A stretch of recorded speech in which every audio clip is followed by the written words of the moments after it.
दोस्तों, स्वागत है आपका हमारे YouTube चैनल पर। जय सिया राम, जय वीर हनुमान।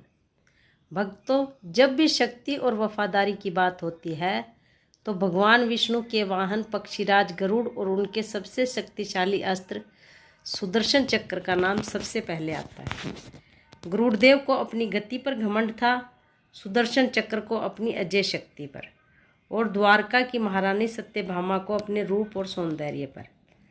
लेकिन क्या आप जानते हैं कि एक बार इन तीनों का अहंकार भगवान कृष्ण की नगरी द्वारका में तिनके की तरह बिखर गया था, और यह चमत्कार किसी और ने नहीं बल्कि प्रभु श्री राम के परम भक्त पवन पुत्र हनुमान जी ने किया था। आज की इस वीडियो में हम अद्भुत रामायण और पौराणिक कथाओं के उस पन्ने को पलटेंगे जहां हनुमान जी ने बिना कोई युद्ध लड़े केवल अपनी बुद्धिमत्ता और असीम भक्ति से इन तीनों महाशक्तियों का घमंड एक ही पल में चूर कर दिया था।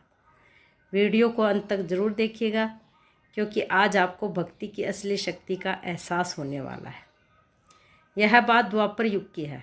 भगवान कृष्ण द्वारका में राज करते थे। एक दिन भगवान कृष्ण के कक्ष में महारानी सत्यभामा, पक्षीराज गरुड़ और सुदर्शन चक्र एक साथ मौजूद थे। बातों बातों में महारानी सत्यभामा ने कृष्ण जी से पूछा, हे स्वामी, त्रेता युग में आप राम अवतार में थे, क्या आपकी उस समय की पत्नी सीता मुझसे भी ज़्यादा सुंदर थी? भगवान कृष्ण मुस्कुराए, लेकिन उन्होंने कोई जवाब नहीं दिया। तभी पास खड़े गरुड़देव बोले, प्रभु, इस पूरे ब्रह्मांड में क्या मुझसे भी तेज गति से कोई उड़ सकता है? मेरी गति की तुलना तो वायु से भी नहीं की जा सकती।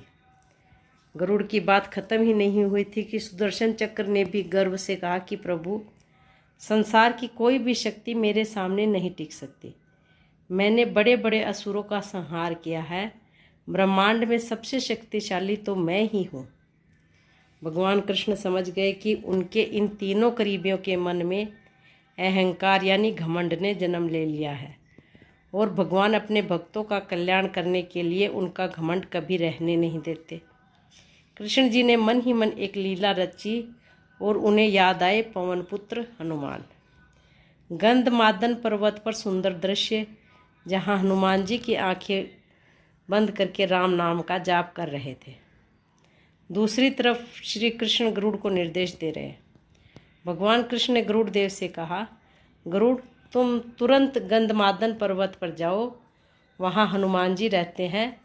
उनसे कहना कि द्वारका में भगवान श्री राम ने उन्हें याद किया है और वे तुरंत मेरे पास आए। साथ ही कृष्ण जी ने सत्यभामा से कहा कि वे सीता माता के रूप में तैयार हो जाएं, और खुद कृष्ण जी ने भी राम का रूप धारण कर लिया। कृष्ण जी ने सुदर्शन चक्र को आदेश दिया, सुदर्शन, तुम द्वारका के मुख्य द्वार पर पहरा दो।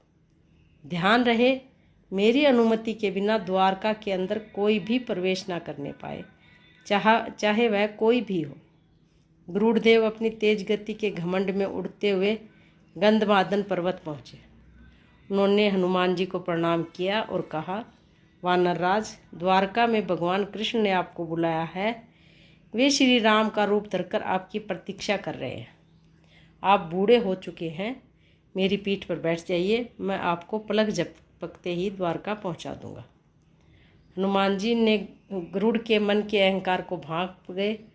उन्होंने शालीनता से कहा, हे पक्षीराज, आप चलिए, मैं वृद्ध हूँ, मुझे आने में थोड़ा समय लगेगा, आप आगे बढ़िए। गरुड़देव ने सोचा कि हनुमान जी को आने में कई दिन लग जाएंगे, और वे अपनी पूरी ताकत से वापस द्वारका की ओर उड़े। लेकिन जैसे ही गरुड़देव ने द्वारका के राजमहल में प्रवेश किया, वे हैरान रह गए। हनुमान जी पहले से ही भगवान कृष्ण के चरणों में बैठे हुए थे। गरुड़देव का सिर शर्म से झुक गया।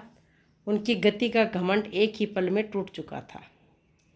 राजमहल के द्वार पर सुदर्शन चक्र हनुमान जी को रोकता है। हनुमान जी सुदर्शन को अपने मुंह में दबा लेते हैं। कृष्ण जी के सामने जाकर मुंह से चक्र निकालते हैं। अब बारी थी सुदर्शन चक्र की। जब गरुड़ हैरान खड़े थे, तब भगवान कृष्ण ने हनुमान जी से पूछा कि हे पवन पुत्र, तुम मुख्य द्वार से ही अंदर आए हो ना? तुम्हें द्वार पर किसी ने रोका नहीं? हनुमान जी ने बड़ी विनम्रता से अपने दोनों हाथ जोड़े और मुस्कुराते हुए कहा, प्रभु, जब मैं आ रहा था तो द्वारका पर एक चमकता हुआ छोटा सा चक्र मेरा रास्ता रोक रहा था। उसने मुझसे कहा कि अंदर जाने की अनुमति नहीं है। मुझे आपके पास पहुंचने में देर हो रही थी, इसलिए मैंने उसे अपने मुंह में दबा लिया ताकि वह शोर ना मचाए। इतना कहकर हनुमान जी ने अपने मुंह से सुदर्शन चक्र को बाहर निकालकर प्रभु के चरणों में रख दिया। सुदर्शन चक्र, जो खुद को ब्रह्मांड का सबसे शक्तिशाली अस्त्र समझता था, वह हनुमान जी के मुंह में एक साधारण खिलौने की तरह दबा हुआ था। सुदर्शन का अजय होने का घमंड पूरी तरह चूर चूर हो चुका था। इसके बाद हनुमान जी ने सिंहासन पर बैठे भगवान कृष्ण की ओर देखा और कहा, हे प्रभु, मैं तो आपके दर्शन करने आया था, लेकिन आपके साथ सिंहासन पर बैठी यह दासी कौन है? माता सीता कहाँ है? यह सुनते ही सिंहासन पर बैठी महारानी सत्यभामा का चेहरा फीका पड़ गया। उन्हें समझ आ गया कि चाहे कितनी भी सुंदर क्यों न हो, वे माता सीता के त्याग, पवित्रता और अलौकिक सौंदर्य की बराबरी कभी नहीं कर सकती। इस तरह हनुमान जी ने बिना किसी क्रोध या युद्ध के सिर्फ अपनी सहज शक्ति से गरुड़ की गति, सुदर्शन के बल और सत्यभामा के रूप का घमंड तोड़ दिया। दोस्तों, इस पौराणिक कथा से हमें यह सीख मिलती है कि इंसान के पास चाहे कितनी भी शक्ति हो, रूप या ज्ञान क्यों ना हो, उसे कभी घमंड नहीं करना चाहिए, क्योंकि समय आने पर बड़े से बड़े बलवान का अहंकार भी ईश्वर तिनके की तरह उड़ा देते हैं। अगर आपको हनुमान जी की यह पावन कथा पसंद आई हो तो इस वीडियो को लाइक करें, अपने दोस्तों के साथ शेयर करें और हमारे चैनल को सब्सक्राइब करना ना भूलें। कमेंट में जय श्री राम या जय बजरंगबली ज़रूर लिखें। मिलते हैं अगले वीडियो में, तब तक के लिए धन्यवाद।